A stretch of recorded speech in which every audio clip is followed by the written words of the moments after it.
The Heat lose their second game of the NBA season. Well, not their second game of the season, but they lost in their second game of the season, I should say, against the Boston Celtics, 119 to 111. They lose a heartbreaker to the Celtics in an Eastern Conference Finals rematch. And I have a lot of thoughts to get to on this game when it talks to Heat roster and a lot of things. And the first thought that comes to mind, and I know there was a lot of issues between that and the officials in this game, especially with that fraudulent foul they called on Jimmy Butler, where they said he fouled them before Derek White went over and back, but it clearly should have been a foul call, or not a foul call, and just been an over and back Miami basketball.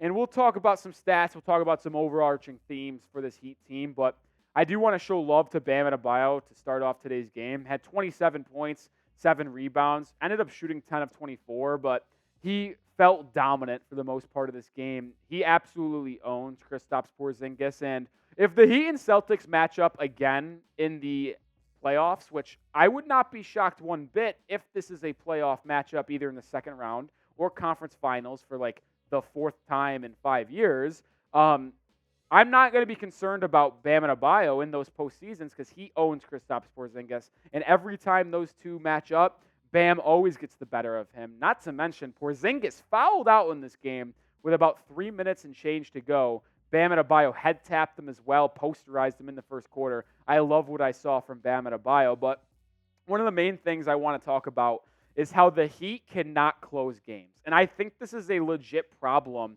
that Miami has. I know it's 2 games into the season, and I do not want to overreact completely. But when you think of the Heat's 2 games so far, you think of one thing right away, and it's fourth quarter struggles. And what do I mean by that? They had a 19-point lead against the Detroit Pistons in the fourth quarter in Game 1, and they almost lost that game. They won by 1 point. They got outscored by 18 the rest of the way in the final, 9 minutes, and didn't score a basket or any points for the final 3 minutes of that game against the Detroit Pistons. Well, the fourth quarter issues raised its ugly head again. Here are the fourth quarter, or here are the point totals from each quarter for the Heat in this game. 28, 27, 33, and 23. Any guess on which one 23 was? Well, if you guessed the fourth quarter, you guessed correctly because they got outscored by 9 points in the fourth quarter. They led by 1 heading into the final frame, and they just got outplayed by Boston in the fourth quarter. Derek White took over. Jaylen Brown played well. Tatum didn't really do that much. Had a couple tough baskets. I'd really mostly put it on Jaylen Brown and Derek White taking over there late. And listen, there's a lot to digest from this game.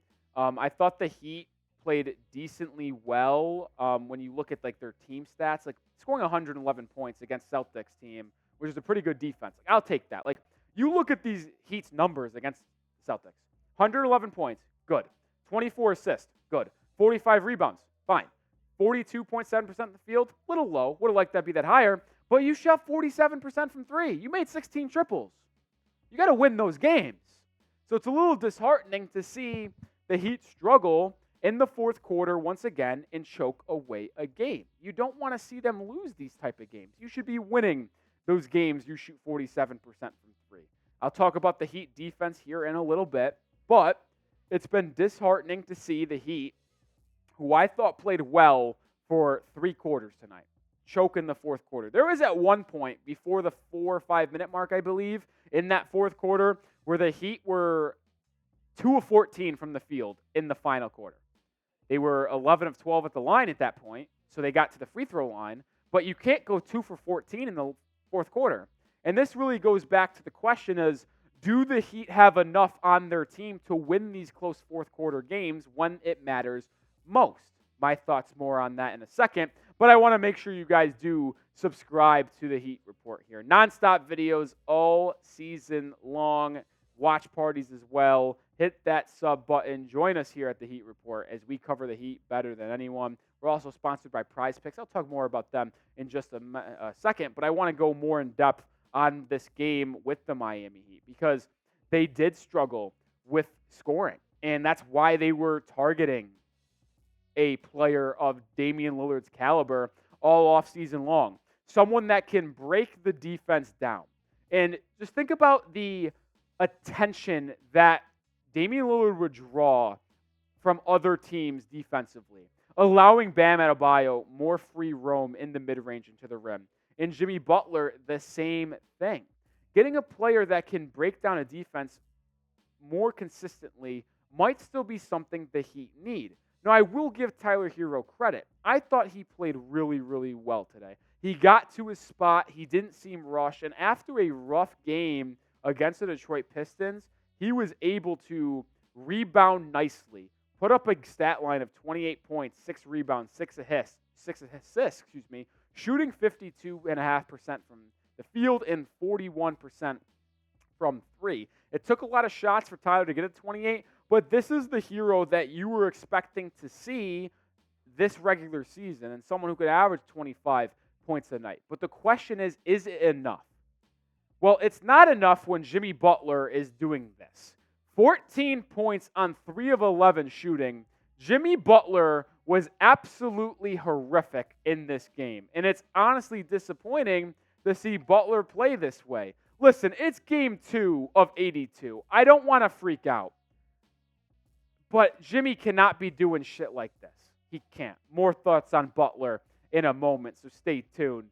But make sure you subscribe. I already did that.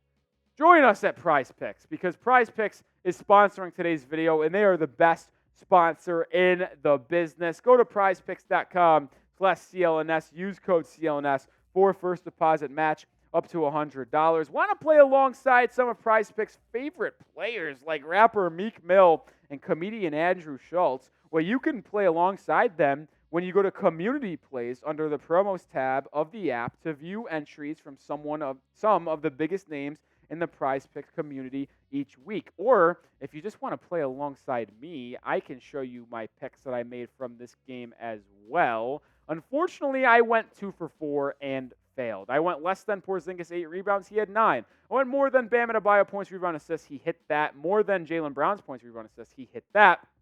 But Kyle Lowry ended up going more than on his points, rebound, assists. I thought he was going to go lower, so I ended up going 2 for 4. But the positive of PrizePicks, on Friday nights, which is when we had this game, they give out free insurance up to $20 on a flex pick selection. So I'm going to get my money back. So shout out to PrizePicks for being the best daily fantasy sports app and platform on the market. Go to prizepicks.com/CLNS, use code CLNS, and get that first deposit match up to $100. Shout out to PrizePicks one last time, the best sponsor in the business.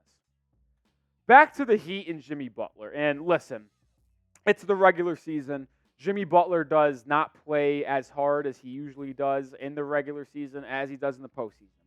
You will never see Jimmy Butler put up stinkers like this game when it's April, May, and June. You just won't see it.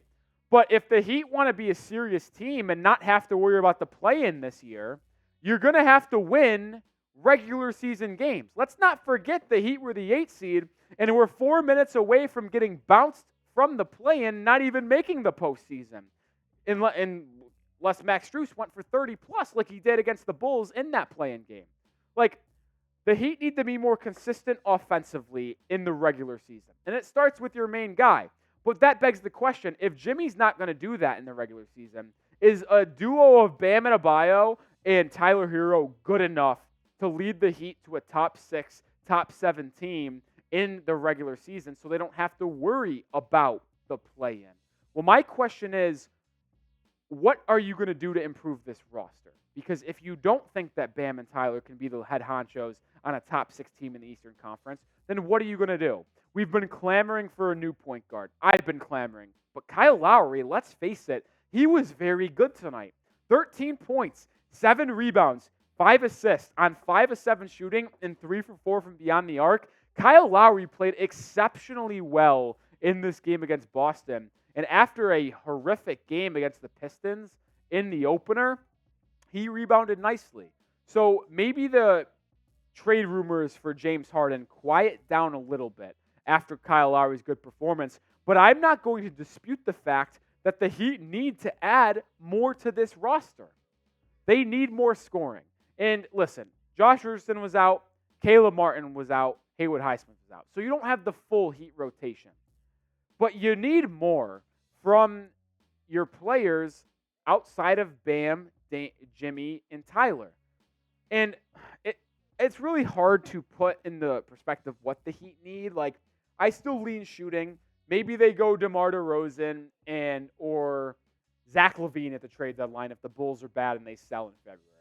Maybe they pick up the phone with Philly and try to talk to them about a James Harden deal and get a true point guard to help out Jimmy, Tyler, and Bam and have someone really facilitate for them.